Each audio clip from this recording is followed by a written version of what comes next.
Welcome to the first lesson in our similarity and transformation unit, and this is our first experiment, I think, and so we'll just get started. So we're going to take a look at shapes, and we're going to be dealing with scale factor. That's our first concept. So if you kind of just take a look over here, you can see there are a couple of rectangles. So I'm going to keep it here, and then what I'm going to do is just read what's on the left. So it might be best if you have a copy of the notes in front of you. So it says, what are the dimensions of both rectangles? Now, we don't specifically, I can tell by looking at this that we're not dealing with millimeters, centimeters, or inches. So we're going to be dealing with units. So the original right here, this is my original rectangle, measures 1, 2, 3 by 1, 2, 3, 4. Okay. As it says, and my enlargement, 2, 4, 6, 8, 10, 12 by 2, 4, 6, 8, 10, 12, 14, 16. Okay. So we're going to go back over here, and it doesn't matter which one we put first, right? So the original we said was 3 by 4, and the enlargement is 12 by 16. So it said label your diagrams with the dimensions, which we've already done. Next step says for each measurement, write the fraction length on the enlargement over or divided by length on the original. Okay, so we'll start with the length, and that's the longest side. So the length of the enlargement, and if you're looking at the diagram, that's great, would be 16. And the length on the original is 4. And then if I go to the width is 12. Okay. And so before I get to the next screen, I'm just going to read what it says. It says simplify each fraction. Okay, well, 12 divided by 3 is 4. And 16 divided by 4 is also 4. So now we'll move on to the next one here. It says simplify each fraction. What do you notice about these numbers? Well, they're both 4, right? They're both the same. So I notice that they are the same. And after that, it says your simplified fraction is what's called your scale factor. And that's going to be an important concept for part of this. Oh, shoot, sorry, I couldn't see that. And so what that means is that the second rectangle is, what did we get for our scale factor? 4. So it means that the second rectangle is 4 times as large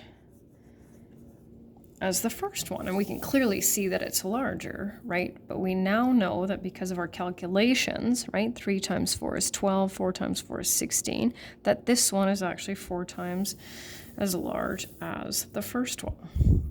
And this is called an enlargement, which makes sense, right? So an enlargement is when the second image is larger than the first. And unsurprisingly, we're going to be looking at it when the second one is smaller, but that's a different lesson. So when we're dealing with an enlargement, our scale factor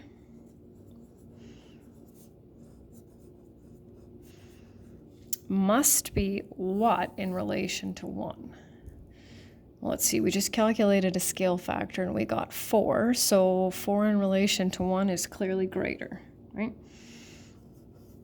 And that makes sense, right? Because if we think of 4 times is great, 3.5 times is big, twice as big, right? Obviously that's greater than 1. And then scale factor has no units, which makes sense, right? Scale factor is 4. It's 4 times as big. We wouldn't say it's 4 centimeters as big. That just doesn't make any sense, right? So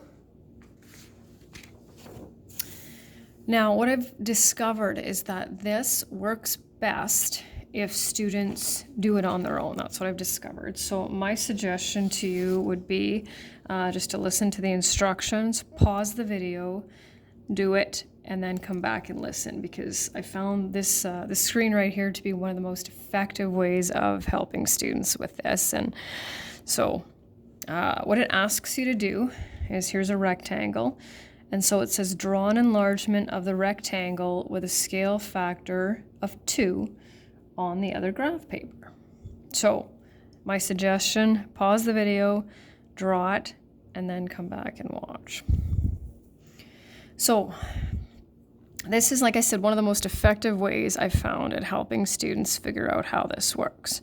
So I'm going to show you what students typically do, and then I'm going to show you how it actually works. So typically what they do is they'll measure this, well, not measure this, they'll count, right? And they'll say this is 2, right? 2 units, and this is 3. So then they think, okay, well, if I need to double it, right? Scale factor of 2, I need to make it twice as big. So 3 times 2 is 6, and 2 times 2 is 4. And so I'll see if I can just keep this one here. So then they go 1, 2, 3, 4, 5, 6. 1, 2, 3, 4. Right? Kind of shade it in a little bit there. Okay, hopefully you can see that as I'm going to erase it pretty soon. And then they wait. And so then I walk around and I say, okay, so let me get this straight. Did you draw a rectangle with scale factor of 2? And then they usually say yes. And I said, so did you draw me a rectangle that's twice as big? And then they look at it and they say, no. And then we talk about it. So even though they followed the steps, right?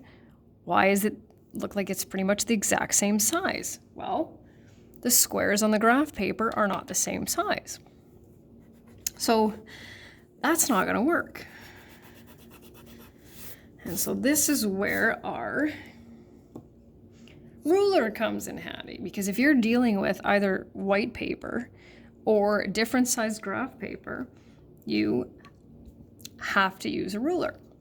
So we'll measure. And it doesn't matter to me if you measure in centimeters or millimeters. We're not going to measure in inches, because then we have to deal with fractions, which there's nothing wrong with fractions, of course. So when it comes to this, plus or minus 0.1 if you're dealing with centimeters, right? Because we're obviously all human. So I'm getting pretty close to, I see, almost looks like it's halfway between 1.9 and 2. So I'm going to go with 1.9.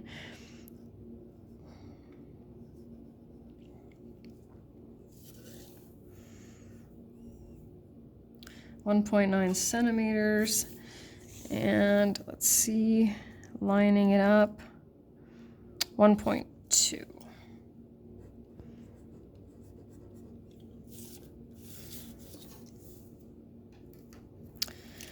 So now what we'll do, and these steps are exactly what you're gonna have to show, because you're gonna have to show the measurements on both. Clearly, like, we know that this is the same as this and this is the same as that. So we just need one width and one length. So what we do is we take our original dimensions, multiply them by the scale factor. And it doesn't matter, of course, which one you do first. So when I draw a rectangle that measures 3.8 by 2.4, I will have drawn a rectangle that is with a scale factor of 2. So 3.8. It's hard for you to watch me do that because my cereal boxes are in the way. And the other one is 2.4, so it's 2.5. I do that.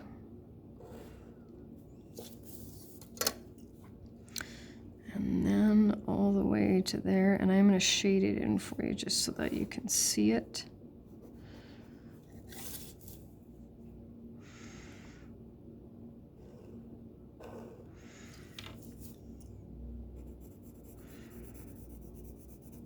So step number 1, which is in the notes, measure and write the original dimensions. Step number 2 is show your calculation for your new dimensions. So take the original dimensions and multiply them by the scale factor. And then the third step is to draw the polygon, right, or whatever shape that is, right, with the new dimensions. So let's see if I can get it in there. There we go. So it's hard to see them both, of course, but can clearly see that it's now bigger, right? So now I need to put my new dimensions there. Doesn't matter which side. All right, and then we're good. So we'll just finish up here. So it says, what are the dimensions of the original rectangle? I think I'll try to keep it over here. So the original 1.2 by 1.9. Right? So remember, if you have plus or minus 0.1 here, plus or minus 0.1 there, that's totally fine because it'll be obviously really close. So we doubled that, right? And doubled that. So if we've correctly drawn an enlargement with a scale factor of 2, our enlargement will be twice as large as the original. So hopefully it is, right? It is now anyway. So what do we need to use when we have different graph paper? We need to use a ruler. When do we need to use a ruler? Well, when the graph paper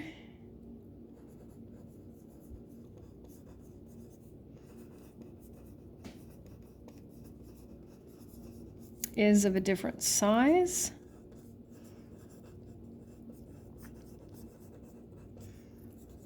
or there is no graph paper.